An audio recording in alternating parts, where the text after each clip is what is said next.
আসন্ন গঙ্গাসাগর মেলা 2026-এর আগে সাগরতটে যুদ্ধকালীন তৎপরতা। সমুদ্রের ভয়ঙ্কর ভাঙন রোধে এবং ক্ষতিগ্রস্ত সমুদ্র বাঁধ ও সি বিচ মেরামতির কাজ শুরু করেছে প্রশাসন। জনশ্রুতি রয়েছে, প্রাকৃতিক দুর্যোগে প্রতি বছরই ভাঙন বাড়ে, ফলে এবারের প্রস্তুতিতে কোনো ফাঁক রাখতে নারাজ সেচ দপ্তর। ভাঙন রুখতে বিশেষ উপায়ে মাটি সংগ্রহ করে তা সমুদ্র সৈকতে ফেলার কাজ শুরু হয়েছে। সেই মাটি বাঁধ মেরামতির জন্য ঠিকঠাক কিনা তা মঙ্গলবার স্বয়ং সরেজমিনে এসে খতিয়ে দেখেন সুন্দরবন উন্নয়ন মন্ত্রী বঙ্কিমচন্দ্র হাজরা।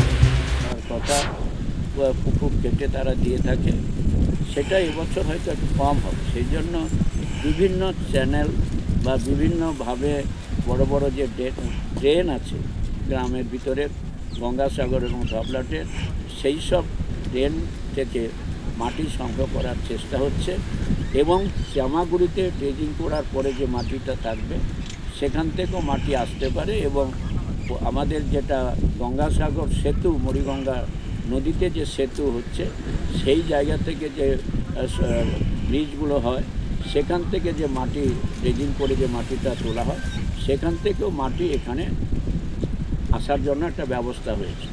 আপনাদের আরও বলে থাকি যে বাস স্ট্যান্ডের জন্য এবছর বাস স্ট্যান্ড আমরা 5 নম্বর যে রাস্তা তার অনেক পিছনে রুই চ্যারিটেবল ট্রাস্ট তাদের যে জায়গা ছিল, যে জায়গাগুলো তারা লোকাল লোকেদের তাদের কাছ থেকে বিঘা প্রতি কিছু অর্থ নিয়ে তাদের চাষ করতে দিয়েছে, সেই জায়গাটা আফটার চাষের পরে আমাদের সাথে চুক্তি হয়েছে যে ওইখানে বাস স্ট্যান্ডটা ওইখানে চলে যাচ্ছে।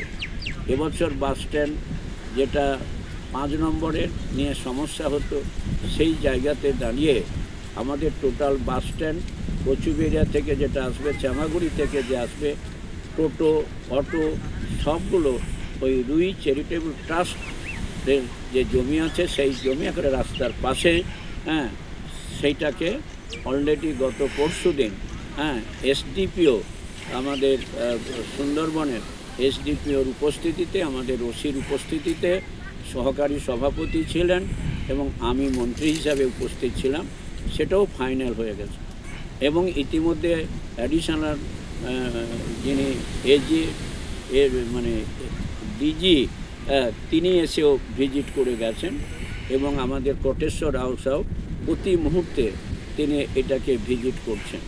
কারণ 2026 এই গঙ্গাসাগর মেলা যাতে অত্যন্ত নিখুঁতভাবে হয়, কারণ আপনারা জানেন সামনে বিধানসভা নির্বাচন আছে, তাই বিধানসভা নির্বাচনকে লক্ষ্য করে যাতে কোনোভাবে কোনো মানুষের কোনো অসুবিধে না হয়।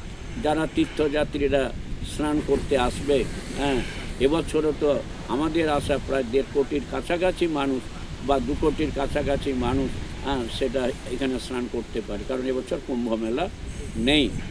অতএব আমাদের এইটুকু আপনাদের বলতে পারি, বাংলার মুখ্যমন্ত্রী মমতা বন্দ্যোপাধ্যায় এবং আমাদের প্রিয় সাংসদ অভিষেক বন্দ্যোপাধ্যায় তাদের দৃষ্টি রয়েছে এই গঙ্গাসাগর মেলার সামগ্রিক কিভাবে।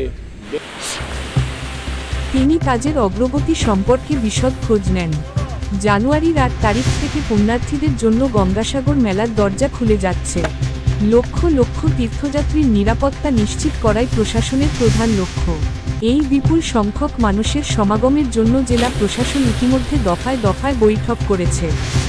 নিরাপত্তা, পানীয় জল, স্বাস্থ্য পরিষেবা সহ সমস্ত পরিকাঠামো প্রস্তুত করতে চলছে জোরকদমে প্রস্তুতি। প্রাকৃতিক বিপর্যয়ের কারণে ভেঙে যাওয়া সমুদ্র বাঁধ দ্রুত মেরামত করাই এখন প্রশাসনের কাছে অন্যতম প্রধান চ্যালেঞ্জ। মন্ত্রী ও জেলা প্রশাসনের কর্তারা নিয়মিত কাজের তদারকি করছেন। মৃন্ময় নস্করের রিপোর্ট, জেলার বার্তা।